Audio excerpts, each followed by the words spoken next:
On this episode, we talk about self care, and our guest, Dr. Jameca, shares with us tips and strategies. Video recordings of this podcast can be found on raisingequity.org and Raising Equity on YouTube. Hey, folks, I'm Dr. Kira Banks. Welcome to Raising Equity. On this episode, we're going to talk about self care with a professional, Dr. Jameca, who is a psychologist. She also sees individual clients, does forensic assessments. And you can also find her on socials. She has some nice gems and nuggets for us. And so welcome to this episode, Dr. Jameca. Thank you. Thanks for having me. Absolutely. Absolutely. So I want to start off first with this question about why this focus on self-care? Is it new? Are we just now seeing it more because people are talking about it on social media? What's up with this focus on self-care? Well, it's not new, but I think it's great that people are talking about it on social media. It's been around forever, but unfortunately, women of color are kind of just now getting there. And what I see in practice is women struggle with taking care of themselves. They find it difficult to take time out of the other things they're doing, whether it's work, taking care of children, spouse, partner, everything else. It's hard for them to carve out time just to prioritize themselves. Many times they just feel selfish for doing it. That's what I was going to ask. I was thinking, are we socialized as women to see that care for self as taking away from others? Because we're socialized to see our primary role as being outward focused rather than inward focused. Yes, I think we are. I think many of us are, not all of us, but I think we live in a society that tells women to put everybody else first and not themselves. And it really depends on where you come from, like geographically, what part you grow up in, if you grew up in this country or not, what your family is like, what messages you get from family, religion.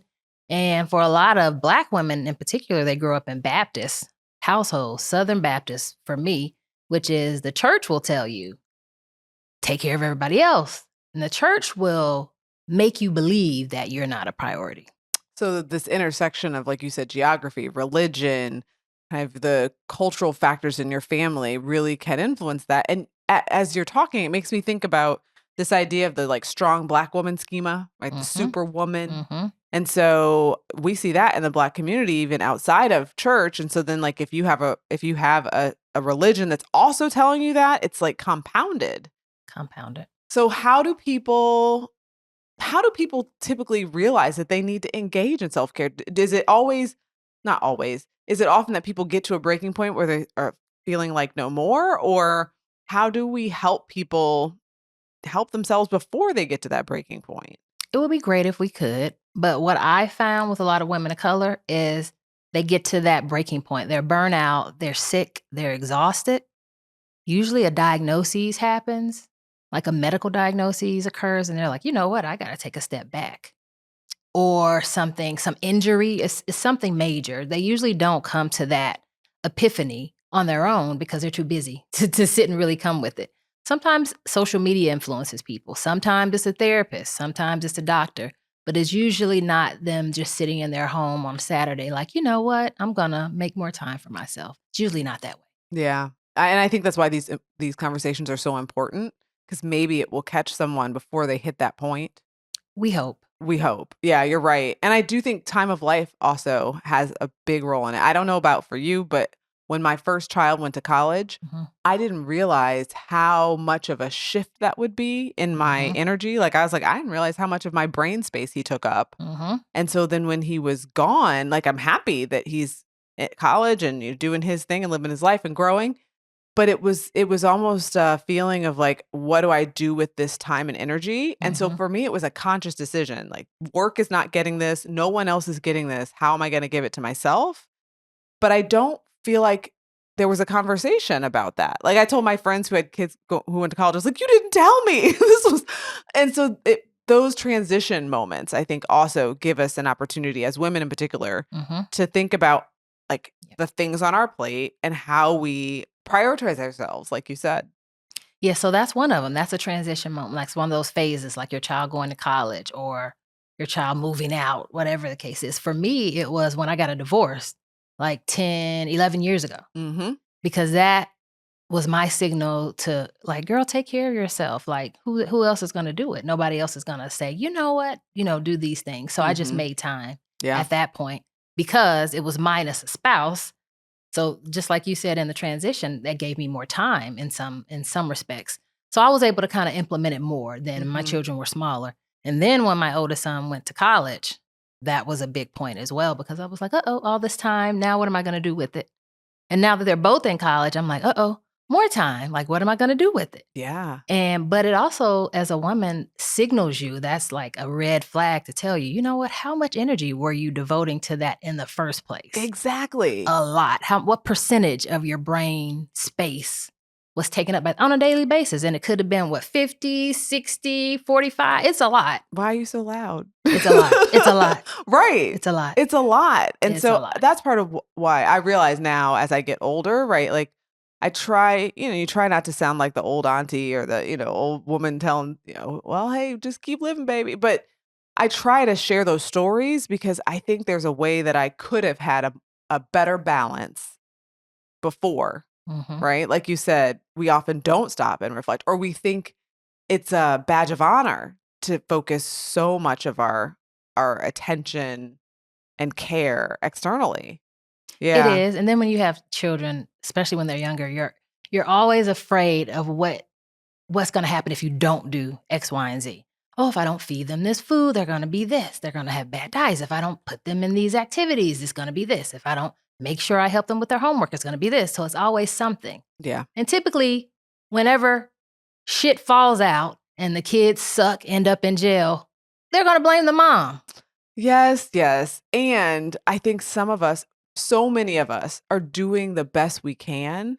I remember there were moments where I told myself, we all could be in therapy for something. Mm-hmm. And so I can't parent with this fear that like something's going to happen and my kids are going to have well, 'cause we all have something, either content that happened when we were kids or just life happens. And Something. so even that piece around, like, as a mom feeling so responsible for everything about our children, Yep.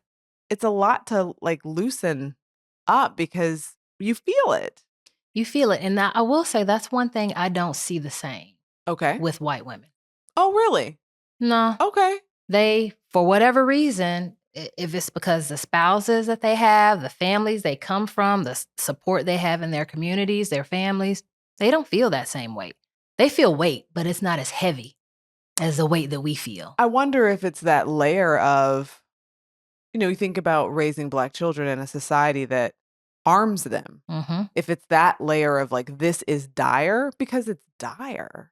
But when you think about equity, Yeah. that's huge. Yeah. It's a Like big that's stressor. very different. Like the lives and the mental energy that's devoted on a day-to-day basis of some women versus other women, that's a lot. And It I think is. when you sit back and add it all up, the cumulative effect is huge, which is why I think women need self-care more. Okay. Okay. What do people get wrong about self-care? I think what women get wrong about self-care is that they feel like they need to schedule it in when they have time. Okay. Whereas on the other hand, you're supposed to should be a core of your daily, weekly habits. Just like you schedule in work, just like you schedule in maybe your commute home or picking up your children, you have to schedule in self-care on a regular basis. It shouldn't be something that's special, like shouldn't be something that you have to reward yourself with. You know what? I worked 50 hours this week. I'm going to reward myself with a massage. That should be a regular thing, a normal thing. Okay. So you're not saying don't schedule it in. You're saying don't let it be the kind of leftover time. And so if you're a person who schedules in meetings, workouts, you need to schedule in that self-care because it should be core, not an extra. Exactly. It Yeah. should be a part of your weekly habits. Yeah. Because if it's not, typically it's not there. Yeah. If you don't put it in, it's not going to be there and something else will end up taking up that space. Yeah. No, I feel that definitely. And I think that when we do those maybe extra special things like a massage or the spa or whatever it is, if we're doing the self-care daily, those special things are even more rejuvenating. Yes. But That's a if we good point. only do it, like we wait till we're stressed and we give ourselves the scraps, a 50-minute massage ain't gonna do it. 80 ain't gonna do it, right? Exactly. Like we need to think about it on a more consistent basis. I'm with you. Yes. So Yeah. I think that's one of the mistakes. Other mistakes is that people feel like self-care has to be expensive. Mm. And it doesn't have to be. You don't have to go pay for a massage. You can, if you want to invest, you can buy a massage gun and do it yourself or get somebody around you to do it. Mhm. Or you can buy some type of massage oil and do it on yourself. Or you could buy a foam roller for $10 and massage yourself. I mean, you don't have to pay for everything. Yes. So Or people listening to music is free. Yep.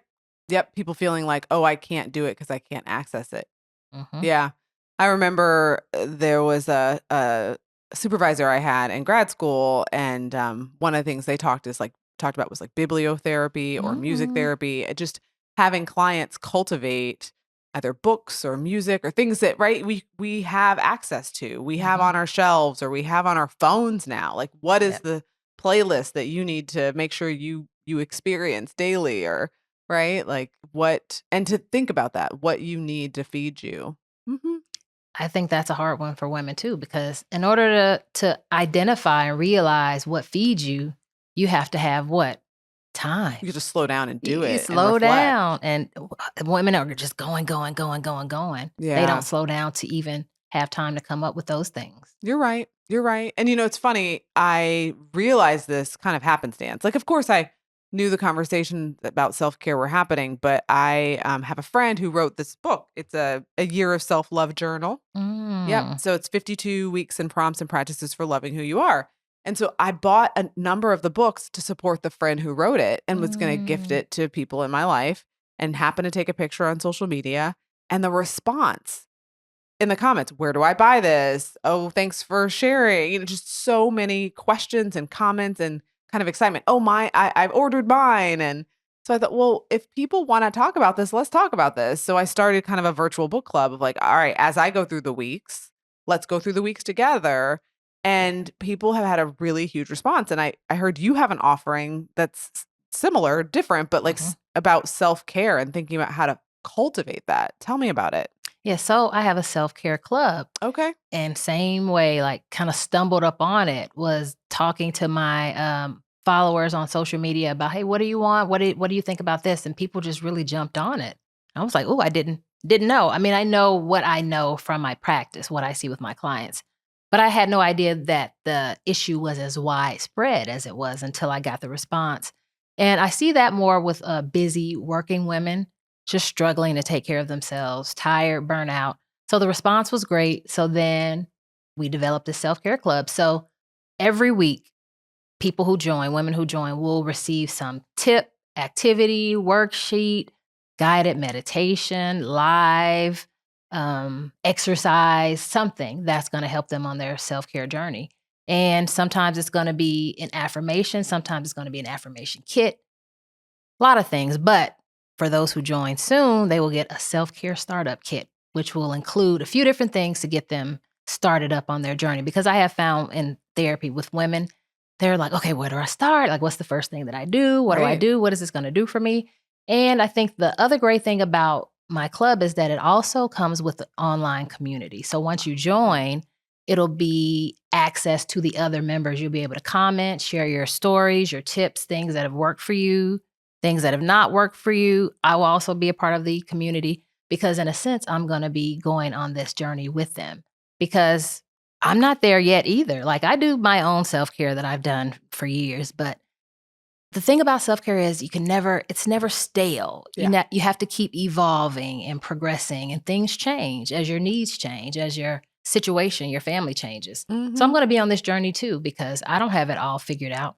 I'm still working on how to balance like work and life and what not to do. Because I think the unfortunate thing about a lot of women of color, especially Black women, is we've been socialized from our families and our culture to feel like work, work, work. Yeah. And it's like this traumatic response to what if I don't work?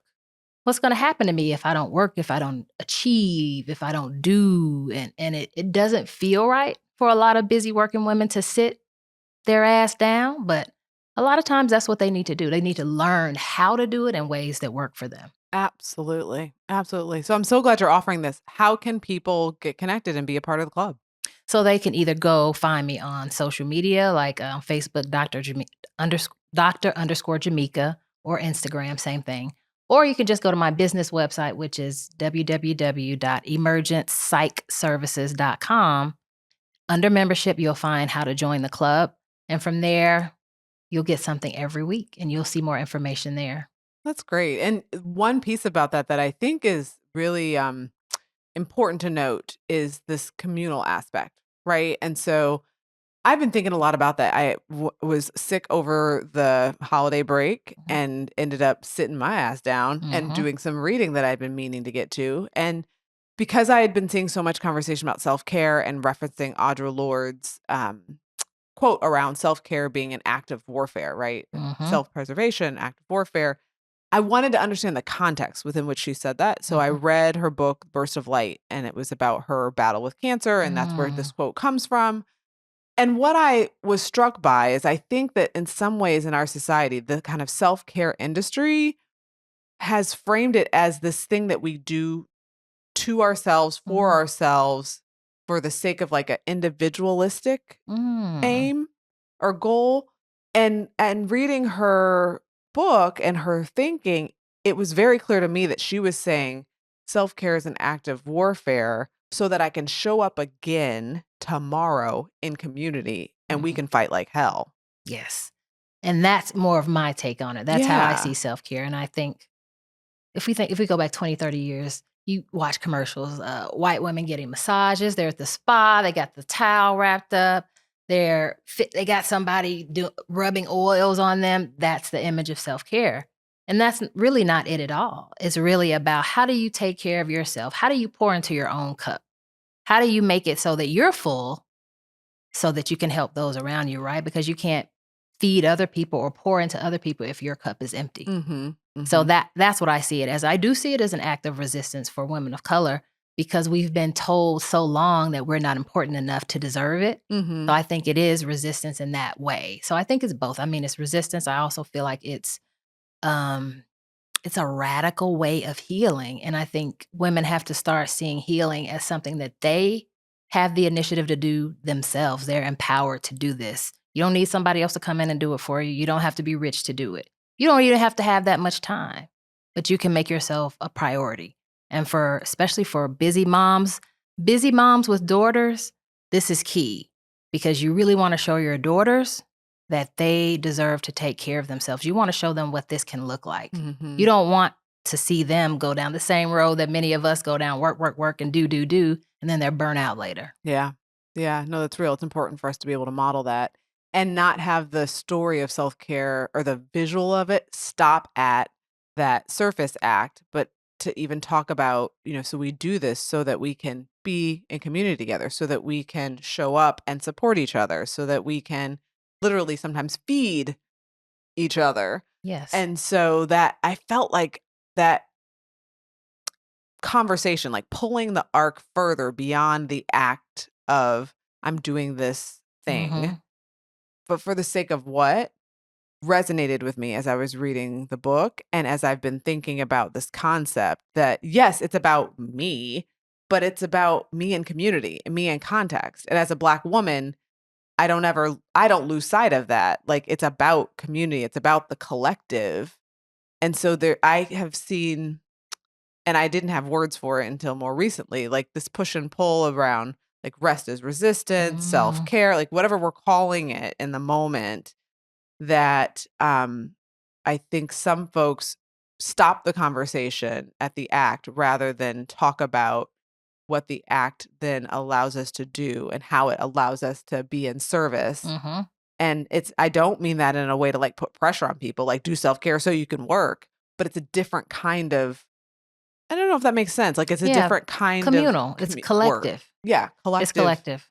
And I Yeah, think, as Black women, we are a collective culture. We're absolutely. collectivists. We believe in not just the individual, Yeah, which is the other thing that's a really good part of the club is you're going to have a community. It's not exactly. just you doing In things, but isolation. you're going to connect with other women who have the same struggles. And you're gonna learn from them. You're going to learn and you're going to be able to give and share with them. Because for some people, and for a lot of us, really, the self care aspect of that is just being able to sit down and have a conversation with another woman, another sister, give to her something maybe you wish you had been given, which is the name of my club. It's called the Sister Sanctuary, sister ending in AH. So the Sister Sanctuary is where we can all come and find space, healing, and time and community, because that's what we need. That's probably what most of us are missing in the world. So we have to get it from somewhere. Absolutely. Absolutely. I think about historically, in my family, every Sunday we were over at our grandparents' house, sitting around the kitchen table. The women would be sitting around and talking, and we don't have those spaces as consistently anymore. So we do have to be intentional about creating them. So I'm so glad And you we're created hurting. this. We're Yes. hurting without it. Yes. Because you've seen like the APA stress survey that they do every year. Like people are really stressed, and also people are very lonely. Yes. Social media is not fueling loneliness. It's not helping people feel connected in that way. It's giving you something to look at, something to scroll, something to compare yourselves to, but people aren't finding connection, love, and kindness in social media. They just aren't. So we have to find ways to give that to people, because we all need that. And to give it to ourselves. Yes. To cultivate that internally and not wait, like you said, for someone else to tell you. And I think the other thing I'll say about the communal piece of your club, it's so important, because sometimes if you see someone who you look up to and it's like, well, if they're taking time, if they're giving themselves permission, it then gives me permission as well. So it's like that vicarious learning that happens. So I'm so glad you're offering that. That's a good point too. Sometimes people do need permission. Absolutely. And when you think about how most of us grew up, like I grew up in a big family, really big by most standards. Like my mother had 15 brothers and sisters. Wow. Yeah, so my grandmother had 16 children, and which means I have a lot of cousins. I probably have 30-something first cousins. And most of the time on the weekends, I can't even say just weekends, during the week, we're all down at my grandmother's house. Because my grandmother is just the sweetest, most loving person we all knew. So I spent so much time with my first cousins, and I had another set of cousins in Chicago. So to this day, we're all extremely close, and we still keep connected a lot, but it's because of the time we shared growing up as children. So people need that sense of, this is my tribe. This is who I am. This is what I need. They look just like me. We're all doing this together. Sometimes it's easier when you feel like you have people that are kind of pushing you along and are doing it with you. Yeah. Because like I said, I'm doing it too. All these things Same. I'm going to be having in the club, I'm going to be doing them with the people too, because I need to feel better. I can think about one story when I was married to my first husband. My ex-mother-in-law at the time told her I was going to get a massage. And she was like, why would you do that? You have children. And I was like, oh. And because I'm a little, Wow. quick with the mouth, at the time I said, What'd don't you get say? mad at me because I'm doing something you should have done. Oh. What'd she Because that's say? the truth. Oh, she got quiet. Oh, but I'm sure her eyes said she wasn't quiet though. Right. But it was true, because I was like, oh, like this is what we're up against. Right. Sometimes you'll be in spaces with women who haven't done self-care, and they'll be looking at you like who do you think you are? And why are Right. you doing it? In reality, they should have been doing it too. Yes. But generationally in society, they just didn't have those opportunities then. Yeah. So don't let that stop you from doing it. Even that, I mean, even those around you can sometimes try to stifle your efforts. Yeah. Well, I appreciate you coming to share not only your ideas about self-care, but also information about the club, because it's so important. And given the context of the world we live in, we need to make sure we're loving on ourselves, being in community, so that we can show up and be a part of that resistance. Yes. And my message would be to women, take care of yourself. Don't wait for somebody else to do it, because you know what? They won't. But you can do it. You can start today and you can keep it going. So don't start and then drop it off. That's the purpose of the club. I want to make sure people are reminded every week, this is something for you, and Yes. don't forget. Yes. I was reading somewhere that was talking about discipline is a form of self-love. If you can have It is. discipline around Yeah. things that take care of you, that's loving you. And so rather than think, oh, I got to do this thing, be like, I get to. And being in that practice actually is a way to love yourself consistently. Yes. Like, we wouldn't hug our kids one week and then not. Exactly. Right? Like, we wouldn't Exactly. withhold that love from them. So why do we withhold it from ourselves? And lots of times what I find in therapy is because women don't value themselves enough. And They that don't is think they're important enough to spend 1 hour a week, 1 hour a day, which is it's sad to think of it, but it's true. It is. It is. Well, thanks for joining us. I really look forward to hearing more about how the club goes. And yeah, maybe we'll reconnect as we go on this book club journey, this self-care club journey, and share some stories as the year rounds out. It's going to be awesome. It is. It is. So make sure you join the Sister Sanctuary. Wonderful. Wonderful. And I want to just name that you are worth the time. And so if, as we were talking, you felt like, sometimes people say, if you can't say amen, say ouch. If what we were saying kind of hit you in a way and like, oh gosh, maybe I need to think about that. Take some time and reflect and connect with a couple of the resources that we've shared with you today. But thanks for joining us on Raising Equity.